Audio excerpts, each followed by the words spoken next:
No one can tell me I'm a trust fund baby. No one can tell me my parents gave me money. No one can tell me nothing. Where has your business got to? We're one of the fastest growing businesses in the UK, according to the Sunday Times. Someone said, your business is shit. Here's how I can fix it. What do you mean my business is shit? Your emails are terrible. The terrible emails that made me 4K today. By those people. Are you sure about that? I get a lot of people saying, can you mentor me? I say no a lot of the time because I'm like, no, you need to figure this out. You're not at the place where you need a mentor. You just need to figure it out and make money. As an entrepreneur who's seen how hard you have to work for this money, what's your attitude towards property? I'm so glad you asked me this question because I might not have the answer people want. PBK podcast is sponsored by Faraway Pizza, the fastest growing pizza company in the UK. With over 160 stores, you can definitely find one near you.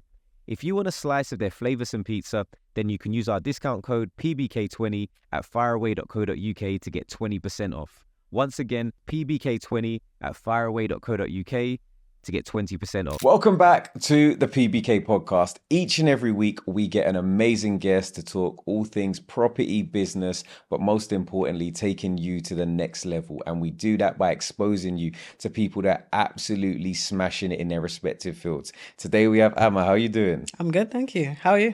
I'm really well. I'm a little bit tired, but I'm shining. We're pushing through. It's what we have to do as entrepreneurs, right? Yeah, that part. Exactly that part. Now, I'm be super honest. Of all the guests I've had, you're probably the one that I've known least about, like prior to having on. So rather than me do any type of disservice, I would love for you to introduce yourself, let the people know who you are and what it is you do. Okay, well, I'm Amma. See, I got that part. I did that part already, so you're gonna have to do better than that. Okay, I hear that. Yeah, so I run a business called Plantmade. We've been going for 4 years now. It's a COVID baby business, and yeah, we make hair products, body products that are handmade and plant made, and help people grow and glow depending on their goals. Stumbled across kind of this self-love journey. That's kind of how I got into it. I lost my hair after a recruitment job. Very, very stressful. I lost that job and I lost my hair with it. Yeah, so didn't really know what to do. Nothing was working for me. Made my own solution. People saw my hair and they were like, "Oh, I want some of that." So that's kind of how I stumbled into it. But I previously have always loved business since like 2017. It's been something I've been loving. Like I used to be a hardcore Gary Vee fan, Grant Cardone. Like I used to just inject those every day. Like the energy. So you're from a motivational stance. You kind of buy into that more Wolf of Wall Street, like. I'm definitely Americanized. I've been American radicalized in business. I don't operate in this country, even though I operate in this country by force, basically. But my spirit animal is definitely in the US.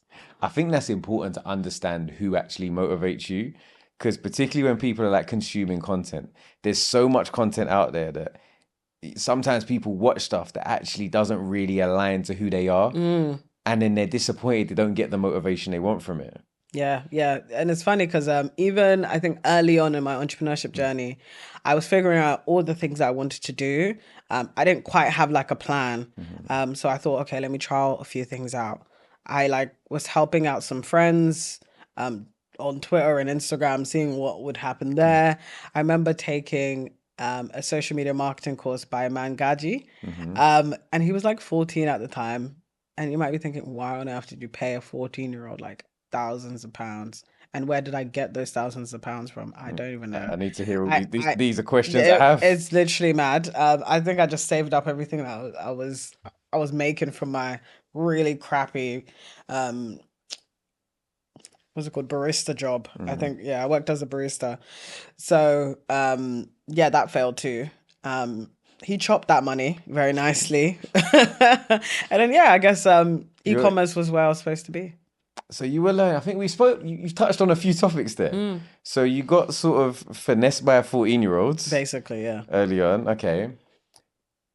And just touching on that, because I think that's something that's quite popular at the moment. Not so much in terms of people just being shocked, but people not understanding where to maybe spend money when it comes to online education. How much of that do you think is your fault versus how much of that do you think is his fault? I mean, he played a good game. Still plays a good game. But I think what it is that generally, are these people you want to be? Like, everything you hear, are these people you want to be? And can you actually vouch for their credentials? Because I think at the time, Iman had like maybe 2 or 3 clients. I mean, he used to call them whales if they were like over 5K. And it was a story. Like, it was enticing. It was something you wanted to grab. Like, wow, this is really something. This boy, he was a boy at the time, was making upwards of like sometimes even 100K a month. But what I didn't realize was that he was making most of that money from selling his courses and not his agency. But yeah, I think it's always about looking really deep and figuring out whether this person's legit or not. Because I guess even from myself, like, I get a lot of people saying, oh, like, can you mentor me or can you do it? And I say no a lot of the time because I'm like, no, you need to figure this out. You're not at the place where you need a mentor. You just need to figure it out and make money. Yeah. You're too early. Because you can't, there's some lessons you have to feel the pain from in order to get to that next level. And when I started my business, I used to DM people personally, hey, I'm Amma. I have this business. I sell hair oils and these are my results. If this is something you might be interested in, this is the website. Or if you're not interested or you know someone who might be, then here's the website. Thank you. Yeah. And I see what happens. And I think that's why I asked how much you think potentially you are to blame, because particularly even within the Black community, we do love a get rich quick scheme. Yep. So if you see on the wall, guaranteed £2,000 a month, but just give me 1,000, sounds like a deal, really, isn't it? It's very easy to start massaging. Oh, even though like the web address is at nz.com. Could be legit. Yeah. Even though, like, you know, the testimonials do look like they're sort of being shot on a lens that, you know, is probably about 2 megapixels. You just start to try and justify it because you're like, well, I want the money. So I think a takeaway to anybody is like, just do your due diligence, as you touched on. For sure.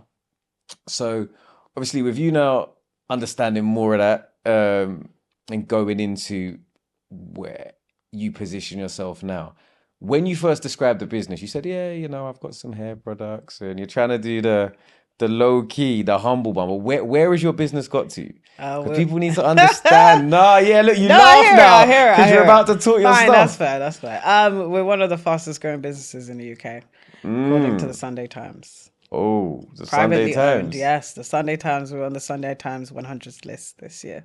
As one of what? Now say it like you got to say it with chest. The Sunday Times 100 list. Do you know why that's important? Because look how much you said with chest when you got bumped for money. You said that so proudly. Then when you're talking about being one of the top, like, fastest growing privately owned businesses, you said it like this. I mean, do you know what it is? Yeah. It's not that I don't believe in the accolade and I don't receive it. I do. I think it's just like, I think my journey and me documenting my journey online has been more so just a testament to, like, I was probably in a worse off position than most people were. So most people are now. People who are thinking about doing business. Like, I had like £300 or £400 left in my account. I had like £1,000 and decided to do up my room so that I could have a creative space to do a business. You're probably thinking, but I decided to invest in my space. But then I was like left with like £500 and it was COVID. And then I used 100 of that to start my business. And then now it is where it is now. And it's like, I think for me, it's like, it's less on the fastest growing business is cool. Yeah, I hear it. But it's like, but look where I came from.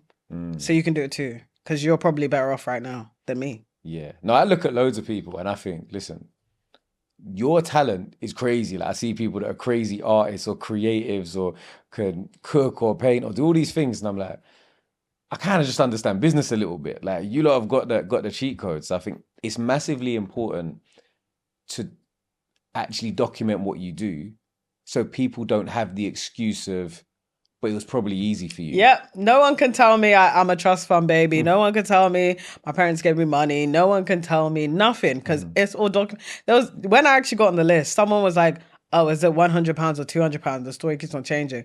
Where did you hear the story from? Because if you hear it from me, every time it's 100. So I don't know if that was like a bit of shade. I was like, I didn't get that energy. Yeah, but do you know what it is? Like, what do you mean? You can't beat the internet. Yeah. Somebody will turn around and say, I've cured cancer. They'll say, why did you wait so long? Like, the internet will always win. So it's like, you can't get lost in. You can't fight it. Yeah. It's like, it is what it is. So it was pennies. Most, my bootstrap and someone else's bootstrap is too different. I just looked at one of the companies that is in my category, the beauty category. She's an influencer and she founded the business. But then I looked and I realized she bootstrapped at first the business with £1 million. £1 million. Sorry, it was €1 million. Yeah. I was like, are you actually serious? Self-investment of £1 million. Who has that? Yeah. So in terms of your journey, you've seen it completely different. And I mean, a lot of businesses that I find, I spoke to a guy called William Brown recently, and he built like an online course business actually. But it started with him just selling, he was on Twitter and just talking about trading and started like sharing some of his trades. He was selling his first was like a Word document for £50. I used to do that. That then off the back of like, okay, I've got my Word document for £50. Yeah. Let me message every one of my 200 Twitter followers to be like, hey, someone else bought this. Do you want to buy it? Then try and, maybe I can increase it to 60 and see if they still buy it. Roll on like a year's time. And he was doing, 6 figures on a monthly basis, obviously just through a product that's been improved over time. Yeah. And the reason I ask you about that story is because you said like you had an issue that you said, okay, my issue with my hair I need to solve. You had your first product, which was like the beta. Mm-hmm. Was there like self-doubt when it came to selling that product because you just made it and it wasn't perfect? Yes, which is why I had it at cheap price points. I think I had it like £9. And then I think I increased the next drop to 15. But yeah, I already knew, like, it didn't have any branding. Like, it didn't have anything. It was literally... You better have been selling it in herbal proper oil. containers. It was a I don't want to hear there was any no. flora. It was a pipette bowl. Okay. It was a pipette bowl. You still started clean then. Yeah. I couldn't do all of that. You didn't do the auntie one where they're just couldn't do all selling of it in like miscellaneous jars. I could not do that. No, it was a system. Everyone was getting the same thing. It was a pipette bottle. It was, I got it, I think, at the time on Amazon or something like that. It was just something I needed quickly. But yeah, I think the place I was in my life, I didn't think my self-doubt could get in the way, because I literally felt like I was at rock bottom.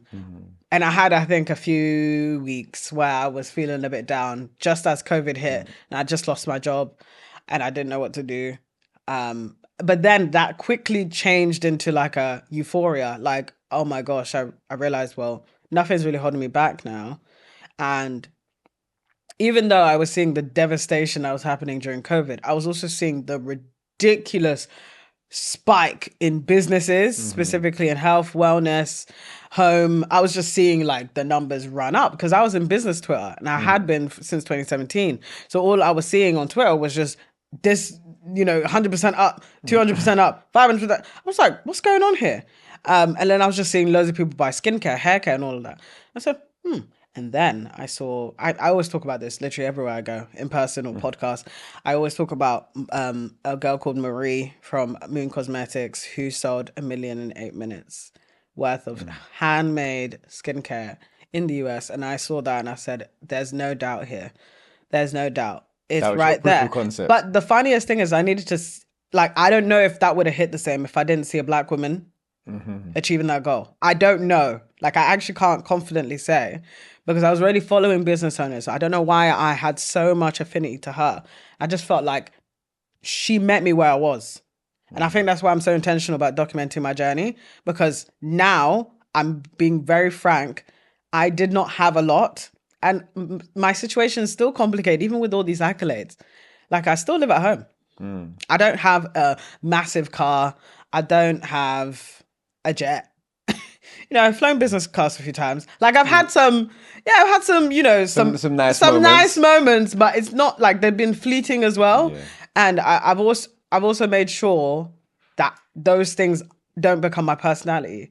Like I have good, expensive taste, I can't lie. And I can't wait until my life manifests where my life looks good on all fronts. But I really did not start out with much. I got immigrant parents. Like this is my life. So you're looking at me and you're thinking, well, don't be umming and ahhing. Like, let's go. Let's get the idea. Let's get the Instagram up. Let's get the website up. Let's get the sales going. Do you know what I mean? Yeah. So you're a firm believer in you just have to get out there and do the business. Yeah. As you said, I had a beta, but with that beta, I was testing. So I did the first batch. I think I sold like 45 or 50 batches. I got feedback straight away. Oh, this bottle looks like this, or oh, this product feels like this, or okay, these are my results. I've loved it. Then I started to get more feedback.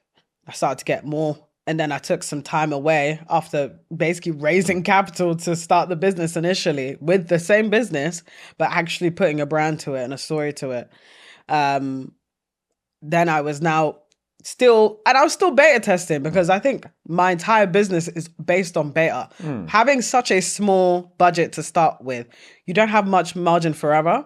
So I had to be intentional about my customers. I had to know what they needed. And I had to also know how to communicate to them effectively, which is why I'm so big on marketing.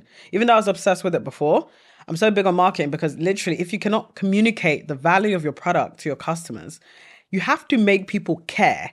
If they don't care, it doesn't matter. But some people are like, oh, I spent so much time building this business. I spent so much time on this idea, this product, this service. Why am I not getting customers? Did you make anyone care? So really good point. Really, really good point. And I think because obviously we have to go back to what some of our core audiences are, people that are investing in property.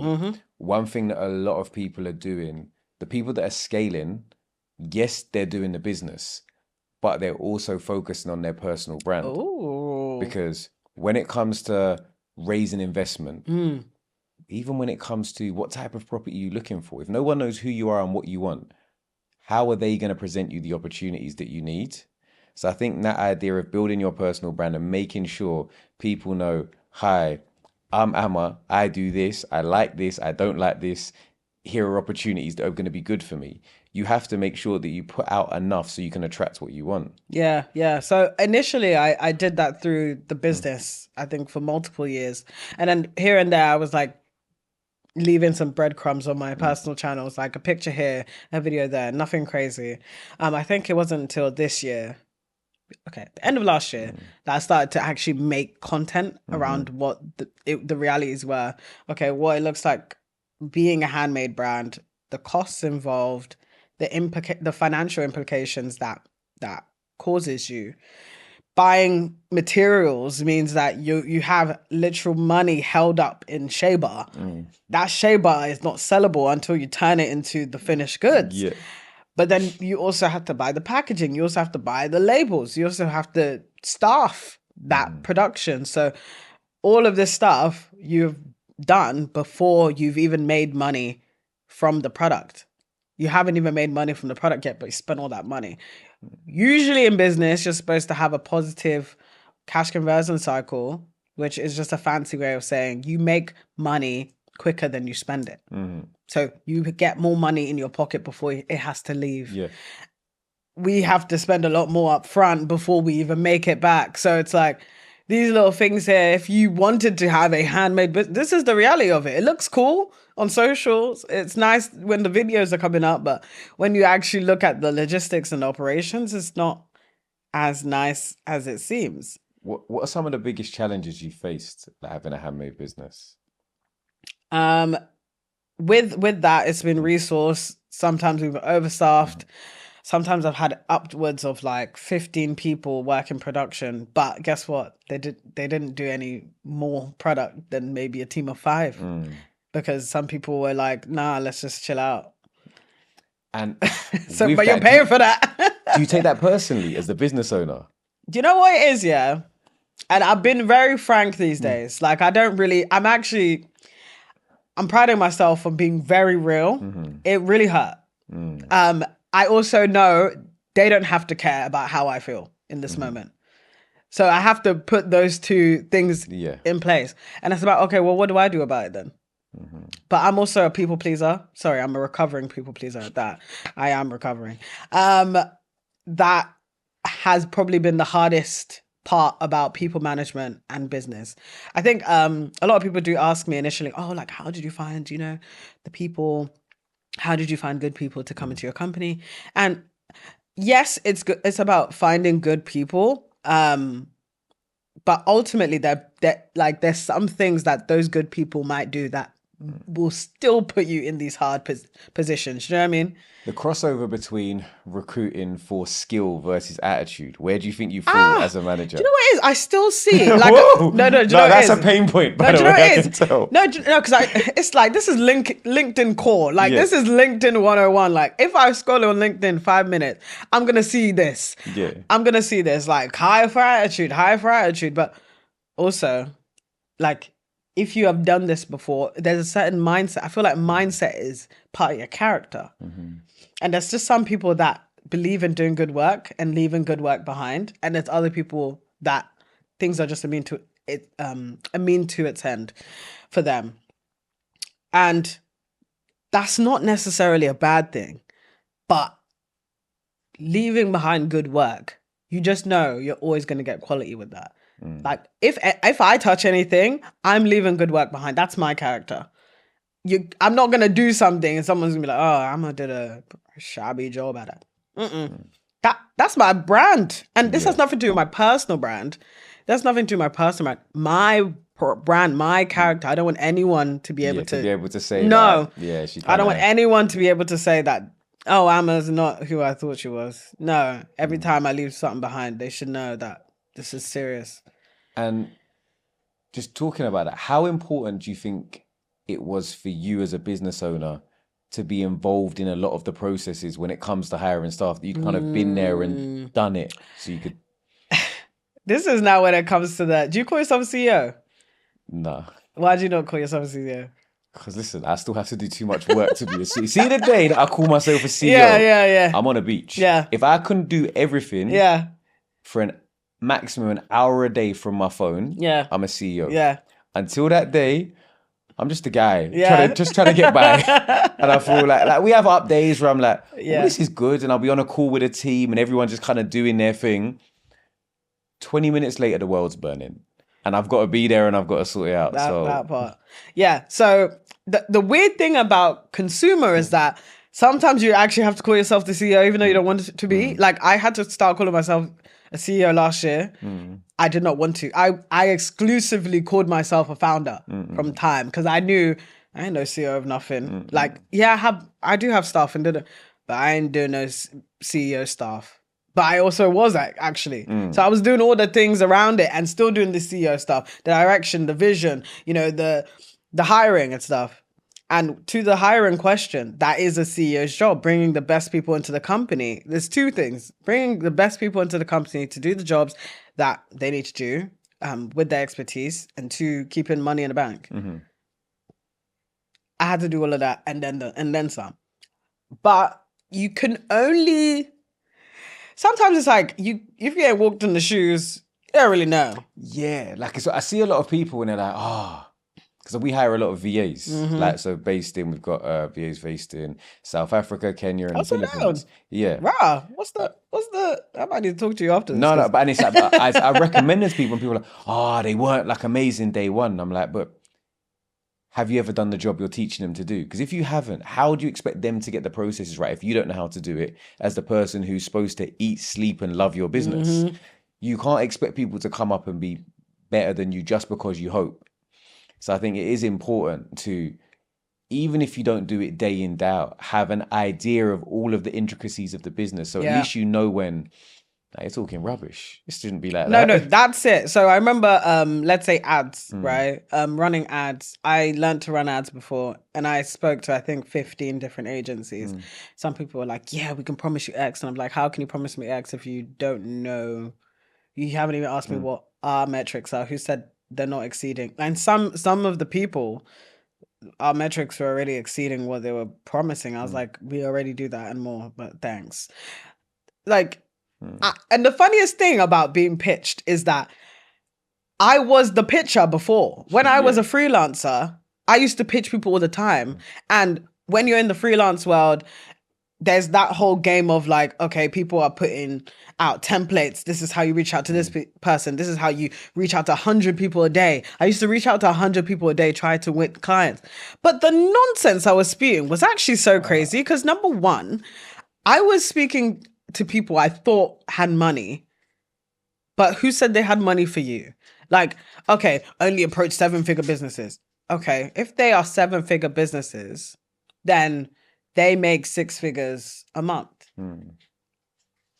What? That's a spectrum of 100K all the way to, $1 million. Well, actually, probably 750K a month.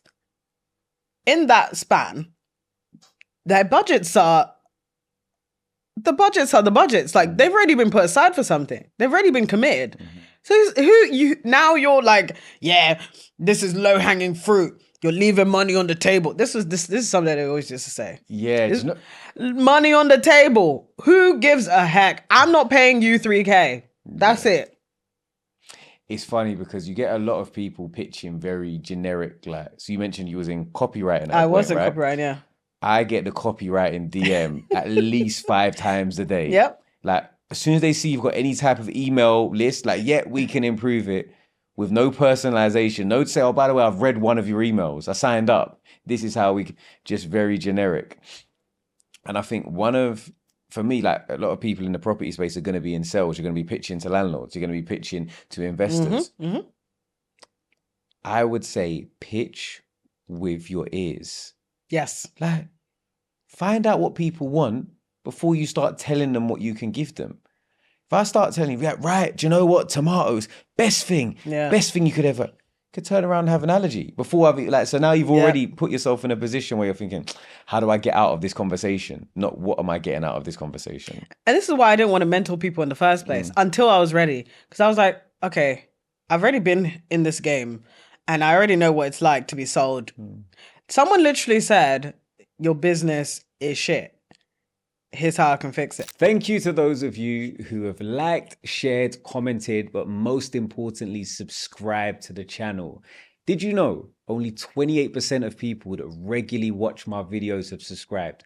Now we're trying to get that to 40% so we can bring on bigger and better guests and make better content for you. So if you could do that right now, myself and my team would really appreciate it. Now back to the video. I said, how do you know that? Are you on my Shopify dashboard? Can you see what's happening? What do you mean my business is shit? Like, your emails are terrible.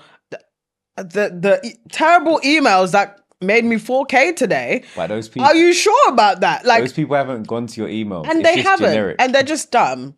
And please, if you are a freelancer, I beg you, please stop. This is actually you might be creating nightmares for people at night because people who read that and throw it away. Like now I get pictures. I just delete it. I just delete it. But I think now, like, I'm potentially getting into coaching. Like, very, like, 10% of my entire time is going to be because your face. No, it did. Has anyone ever told you how emotive your face is? Yeah. Like, so I can't hide my. Yeah, I can't hide my emotions. I can't hide my emotions. So, like, if I'm pissed, you'll know. Just look at me.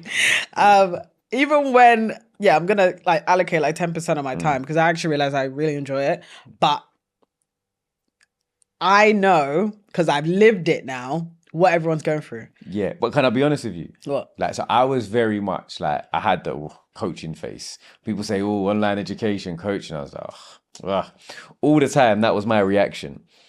But then, because I was being asked so regularly, and when I started doing it, when we made the PBK community, and then I started seeing the person who felt unsure and felt like they could never do it. And they do their first deal when they make 6 figures. Yeah. I'm more buzzing for them than even yourself, for right? Me. Like, I'm all like on their win. And I'm like posting their one. Someone's like, but didn't you just buy a house? I'm like, forget that one, bro. The pros are everyone's shining. So it is like an amazing feeling when you get to be part of people's journeys because it's a different type of win. And I think it's also because like you can finally right the wrongs of the people who were actually blagging it, people who were just being showmen. And you know when you get to save the people from that save the people from the random 3K course. Like, I had a call yesterday with someone and she was like, yeah, so I did this rent to rent course and my mentor's telling me to buy this deal, but they want me to pay $7,000, but I don't get it back. And I said, what did your mentor say? And they like, they didn't know. And I was like, wait, what? Like, so I was like, okay, look, let me just speak to you for a second. Like, so we had a conversation and basically stopped her from handing over money that basically would have been £7,000 that she probably would have taken 7 years to make back. So I had a client, right? So I'm saying I had a client. She's still with me. So basically she caught me at a Bible study, which is so funny. So basically, a friend of a friend, we're at Bible study together, and she's like, "Oh, you're Amma. Hey." And I was like, "Hey." She was like, "Oh my gosh, I love your products, love your journey. Like, you know, it's amazing. Congrats." I was like, "Oh, thank you so much. What do you do?" And she was like, "Oh, she does Airbnb stuff." I was like, "Oh, that's sick." Like, I love business. So it doesn't matter. I'm not going to be like, "Oh, it's not business. Product. I don't know." I love business from top to bottom. So she was telling me the kinks and she was like, "Oh yeah, I do the Airbnb and then I also help people do it." And I was like, "Oh, that's sick. That's sick." And the funniest thing is I was bare doing that face, but I actually I did mentoring and stuff and like digital products and stuff whilst I was in my Twitter era. So it's not like I've never done it before. I was doing it, but I just vowed to be like, I never want to be in a position where I don't feel confident again, pushing stuff out, helping people. So she asked me to help her with her content. So all she needed to do is market well, create good content, and then leads will come in. But at the time, she wasn't getting that great quality leads in. And I said, "Oh, you don't even have to pay for your leads. All you need to do is content? That's cool. That's my bag. I got you." So I helped her for 4 months. She went from 1K a month to 40K. Yeah. And I just was like, yo, like her life is completely changed. But that's amazing though, and right? I'm just like, I can't even believe it. Yeah, like that you can be part of that. Like again, and I'm way more gas for her than me. And she was like, "Amma, can you not just like, what's wrong with you? Start this thing. Like, this is your gift." And I was like, and the thing is, I don't want to also be pigeonholed like, "Oh, I'm a content person." It's not that. It's actually like, generally, this is a business critical thing.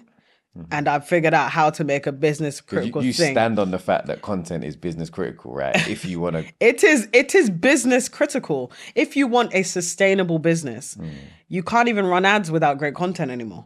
So you have to make the good content regardless, whether you're going to potentially go viral online on its own or amplify it on paid. So that's my bag. That's what I've been trialing out over the last year and a half. But it's been crazy to see like, oh, I'm not a sham. Like, I didn't know if my thing would translate because you don't actually know. But I did. Do you find like, did you ever have imposter syndrome? Yeah, all the time. But did you not find, like for me personally, and you could know, that one of the biggest things in helping to defeat imposter syndrome was actually helping other people? Yeah. Because it's very easy to lie about yourself. Yeah. But when you can help somebody else, it's like, I can't be that bad. Yeah, literally. And there was even another guy, another founder, he has a skincare brand, came to, so I've done like 2 content masterclasses this year. He came to it and then I was like, either you could work with me or you know what to do now. Like I've given you the tools, and he took the tools and he blew up. He got like 200 and something K on his video. And he's just been running it since. And I'm just like, and it's funny because like I literally posted it. I was like, "I'm so proud of you," and he was like, "Oh, thank you so much. Like, I can't believe you reposted." I said, "Like, your family now. Like, this is it. Like, that's what people say stuff like, oh, like this is it." I saw like, I was like, oh, like one of the guys from like my community that like, I was so buzzing that he's like, he just took the information, doesn't ask so much, call me every now and again and be like, "By the way, like, what do you think of this?" I'm like, "Yeah, that's perfect. Like, do that." Yeah. And then when I was like, "Bro, you should come on the podcast," he's like, "Bro, thanks for having me." I'm like, "You're supposed to be here. Like, what are you talking about? Like, this is, you're shining." So that's amazing. How do you feel randomly? Obviously, you mentioned Bible studies about people just catching you like on a night out, and you're just kind of like, "Oh, I might just be trying to go and watch a film." So I was like, "Can I talk to you about some business?" Yeah. I literally on the way here, I got out the station and the TFL guy was like, "Wait, you're a brand owner? You're Plantmade." They actually just screamed Plantmade at me. So some people know my name. Some people are like, "Hey, very few people. Someone literally walked past me. She was like, you make great hair products, bye. Like, they just walk past me. And I always get recognized around Shoreditch, but like now it's just like different places. Like, I was going to Ghana for my brother's wedding, and I got recognized in the airport and in Ghana. Like, I was at like the rainforest. It was like a excursion thing. And sorry, it was like I don't remember what it's called. It's called Kakum. Anyway, it's in Ghana. So I was there, like a national park thing. And someone was like, hey, Amma. And I was like, hey. And it was this whole like Jamaican family that were just like, hey, yeah, we're on holidays. Da, da, da. Oh, love your products. Oh my gosh, you're here? Why are you here? I was like, that's so funny. Yeah, I get recognized a lot. Yeah, and it's crazy because, like, again, my personal brand's not that big. So I expect that from other people. Like, again, I've been fortunate to make great friends like Whitney from Love Island. And I literally watched her get recognized countless times, like when we met up. And I was like, isn't this strange for you? She was like, oh, I'm used to it now. And it's been a few months. Do you not think the weird way is like where you can tell someone recognizes you, but there's like a look of that? So my fiance does that. He's like always on watch. So like a lot of the time I'm like oblivious, but he'll be like, oh, that person knew who you were. Yeah. And I was like, wait, what do you mean? Like, first of all, I didn't see the person. He was like, no, they were just staring at you. And I was like, oh, okay. That's so funny. But it's like I haven't done anything bad. So like, hey, like I'm a normal person. You can just come up to me and chat to me. Like, I love meeting people. No, but you've built a top 100. How many staff do you currently have? So we downsized, not by choice for all of them. Most of them, to be fair, not even. But we have 15 now. And at your peak? We were 30, 33. Yeah. We had 33 people. It's a lot of people. What's kind of... And I guess product-wise, like, how much are you selling, like, a day, a week at the moment? Like, what is, like... Or I don't know what your metrics look like. Can't lie, this year's been, like, our most challenging year. It's funny, because one of my colleagues, my community manager, shout out to Sigal, she was like, not everyone blows up as fast as we did. So you're going to have a down year a bit. And this is our down year. There was, I guess last year we were doing like 4,000 orders a month. The peak we did was 11,000. That was last year, Black Friday. Right now we're like at 2,000 orders a month. And then we've now opened up TikTok Shop, which is now like becoming really good channel for us. TikTok Shop has got me, you know. I ordered a steamer the other day for $11.99. I love that. Great deal, man. I mean, TikTok Shop is got viable. It's got some bits on it. They just like if Instagram and Amazon had a baby, that's TikTok. It's the smartest thing I've ever seen in my life. I mean, I get why the US want to ban it, but I can't believe I slept on the opportunity because TikTok Shop was even here in the UK first before anywhere else. Yeah, it came like top of last year and I just watched it. And then now I've seen like brands like Made by Mitchell. I've seen like a few other brands like make $1 million in a day. And because you can work with content creators as well that get paid, it's like an automatic ecosystem for everyone to get paid. You know, it's funny. You just mentioned something that it's very interesting. So affiliates have always been great. And technically, I feel like affiliate marketing is technically what influencer marketing was at a time, where essentially they were just getting paid to affiliate for your brand and be kind of a voice for your brand. I don't feel like that. I don't feel like it's like that anymore because not everyone is returning for people. But that's what I mean with the TikTok Shop. It's like people will just go and talk about, okay, you know what, we've got this mic covers. I love them. By the way, if you want to grab them, they're in the link. Exactly. So they get paid. Exactly. And that's anybody. And it's a win-win. And it's a win-win. They got to look at the product and say, I think I can sell this. That part. And the funniest thing about it is that it's actually the most secure way any product-based business can do affiliate marketing right now. I can't lie. We are currently in a legal battle with an ex-affiliate of ours because they think they basically stole money from us in a way. So they basically, this is an exclusive. This is an exclusive. So why am I always going through problems? That's business. So basically, affiliate marketing is supposed to be new eyes, new leads, new sales for a business. You cannot capitalize on marketing that the brand is already doing. Like if we're already spending money on a certain marketing channel, you cannot like come and take some of that money that we're already spending. So basically they like, I don't know how they did it, but we were spending like, I think a few thousand on Google. So Google's like our branded term. So Plantmade, we were running Plantmade ads on Google. That means Plantmade ads are going to Plantmade, right? Kind of skimmed some of the branded search terms that we were spending on and kind of claimed it as his own. And then was like, hey, you owe me this amount. And it's like, so when we're looking on the back end, this is so technical marketing. Oh my gosh. I know, you started the story thinking I can tell this really easily. And got into it and went, yeah, I'll be able to do it. This is a superpower, being able to explain simple, complicated things simply. Cool. So basically what it is he was supposed to bring new eyes, new traffic, and new sales to the company. And we can see that. We'll be able to see where all marketing comes from. So if we get a sale, we can trace where the sale's coming from, or whether it's this activity, whether it's that. So whether we ran a Facebook ad, whether it's actually our Instagram organic, whether it's an affiliate, we'll be able to see, right? Or if it's another site. There was no new activity. So we were like, why can't I trace where these sales are coming from, but yet the sales are the sales? So what it means is, he was basically stealing money from us because we were already spending, and that's actually illegal. Yeah. But he's now taking us because he thinks we owe him money. I'm like, I don't know. This is all just, it's funny. Like one thing I think that you do really well from watching your socials is you laugh and embrace pain, and you laugh and embrace struggle because you accept that it's part of the journey. Yeah, it is a part of it. Like, if you think business is easy, this is not the right place for you. Because nothing in life is easy. Yeah. A job is not easy. Why would you now come and think business is? So when I don't know if you've seen the rhetoric online, like, oh, business is like super glamorized. And I'm like, no, you just keep on listening to the same people. And they're just saying the same thing. And that's not a problem, but there's really a whole corner of other people kind of sharing the real. Yeah. So look for what you want to find. Yeah. But it's there.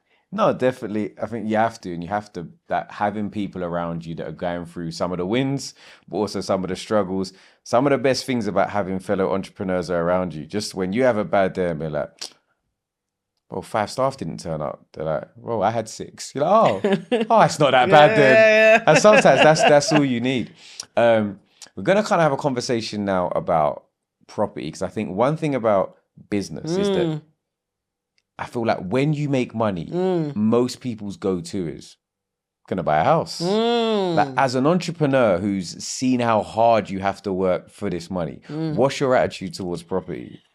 That's so fun. I'm so glad you asked me this question, because I might not have the answer people want. No, and I actually don't care about buying a house. Okay. Like, that's actually not a goal of mine. That's interesting. And why do you think that is for you personally? Because I just see it as a asset, right? But there are multiple assets. Now, I might buy a house for a different reason to most. And it's not to rent, but it might be to have secured lending for another business idea of mine. But then I think, okay, if I start a new business, I'm going to be an ex-founder of a great business, and I will have built my network to be in a fantastic place. I could just raise that capital just through angel investors. So why would I need to hedge a property asset towards a secured loan or secured funds for the business I'm going to start? I think that's a really interesting angle, because a lot of people go down just the norm. This is what everybody does, so this is what I'm going to do. But I think your take of, well, I'm already going to effectively, why people want that asset is because it gives the lender like confidence. But if you're saying, I believe the confidence can come from my track record, and as a result, I don't necessarily need a physical asset, it's understanding what you have at your disposal and how to best use it. Houses are expensive as well, don't get me wrong. And I think it's a way to keep wealth. It's not a way to acquire wealth. So that's why I believe, for me, I'm going to keep into my skill set, which is brand building and business building. that is also an asset. Like, I can build this business to sell, and it's going to be way more than a house. Mm-hmm. So definitely. why would I now come back and be like, oh yeah, I'll buy a house? Like, okay, like maybe somewhere in the future. Like, I just personally, in this season of my life, don't think it's necessary for me to do. I think maybe another play would be focus on building this business to where it is, then sell it, maybe for a nice few million. Say the number. I would love 100 million exit. That's Okay. what I'm gonna put into IFA. And when that happens, not if, you gotta check yourself sometimes. Yeah. When that happens, that's a lot of capital to go in a lot of different places. Yeah. I don't mind buying a house then if I got, 50 million, 25 million in my pocket. I ain't got that right now. Please don't ask me for no 2 change. Don't ask me for no £10. I ain't got it. But Now, I think it's interesting because I think it is one of those things that a lot of people think, okay, money, that's my secure asset. But I think one thing I always say to people is in business, in life, there's no such thing as one size fits all. Exactly. And you have to look at what do you personally have, what do you personally want, and make sure there's alignment between the two. Yeah. And again, my sort of unpopular opinion as somebody in property isn't something that's going to make you rich unless you start rich. Yes, exactly. However, Grant Cardone taught me that. However, what it does do is for those, depending on your attitude towards risk, it's a great way of parking wealth and like an investment vehicle that allows it to travel along with you whilst you continue on other ventures. 100%. So I say to people like, well, consider your attitude towards risk, because you as a business owner can 100x, or you can go like a meme coin and go all the way down to zero. And it can happen like that. So sometimes I think, look, the best case in a lot of scenarios is run 2 horses in a race. For sure. Have your business steaming ahead, that's the hair, and then have your tortoise maybe more slow and steady as a way of saying, look, this is I can't go broke fund. 100%. And you hit the nail on the head right there, because people do not realize how much actually starting a business is a risk, especially a consumer-based business. Service, yes, but that just is in your ability to acquire clients. You have a way to acquire leads, to acquire clients, you'll be fine. And it's so scalable. And yes, it's and you won't really get to like 100 million. Some people don't even get to 10 million pound agencies, but you're gonna be nice. Like that's a nice 90% margin. Like maybe even sometimes 97, especially in the beginning. Like what are you paying for? You're paying for your laptop. You're not paying for nothing. Like we gotta pay at the gate for all these materials before. And yes, we have velocity, and we have the Shopify screenshots, and we have the the shipping labels to like act like it's money, whatever, to our ears. But ultimately, like the money phone with the shipping labels. I respect it. Hey, entrepreneurs need to do what they need to do in it. I hear you. But it's like at the same time, the velocity sometimes, like this is the year where we have really seen the cease of that COVID boom, that COVID high. The reality is more people are shopping in retail now more than they are online, and they have been for some time now. And the ish just hit the fan now. You know what I'm saying? So now people are scrambling. All the things that were working before as well. Like things change so fast in e-com. They change so fast. If you ain't watching, you might be left behind. Yeah.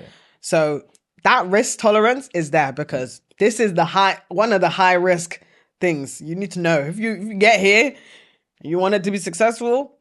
Yeah, you can't rest on your laurels. If no. That's it right there. You can't rest. You gotta be putting in the work every day. If you see something shift, okay, you gotta shift with the times. This is why I don't believe in people who don't read the room. Like if something's changed and they're still saying no, that's a bad sign. I think because it's not easy, but it's possible to make money when the market's just upwards. There's loads of people that were in the property space and they were flipping houses and are making money, but really the property prices just went up. Even if you did nothing, you would have made money. When the market becomes a bit more stagnant, when it changes, that's when they say like the cream rises to the top. That's the people that really know what they're doing. That's it. But the great thing about it is problems equal opportunity. Yes. And they always say the most amount of millionaires are made in recessions and made in times of trial and tribulation. So despite the fact this has maybe been a challenging year, I can see through the socials, your attitudes, got amazing energy. By the way, I'm just waiting for my gift box. I hear it. I mean, So, send me the address. yeah, I so got you. because I've been pitching, by the way. I've been pitching recently. I've been trying to get my freebies on, trying to I hear that. really, Hey, really get into my influencer bag so we can, you know what I mean? I got can you. get some stuff, yeah? I got you. Amazing. Well, I really appreciate you coming on today. I've learned a lot about your business. Love to hear about your attitudes in property. If people want to connect with you, if they want to get their products orders, they want to get, hair glowing, how do they find you? Cool, sick. So weareplantmade.com. That's the website. We Are Plantmade on all socials. So that's TikTok, that's Instagram. Me personally, I'm Ama Amo Agyei on TikTok, and I am Ama Official on Instagram. Someone stole my name on Instagram, so I couldn't change it to the real one, which is crazy. But yeah, I'm just there documenting what it's like being a beauty brand owner. Amazing. Well, appreciate you coming on. We wish you all the best. I thank you for joining us if you've made it all the way to the end of this episode. If you haven't already, I say this every week. I don't know why you haven't subscribed. If you haven't, you might just be a hater because it's right there. You could literally just press it. So do that right now, and we'll catch you next week for another amazing episode. Peace.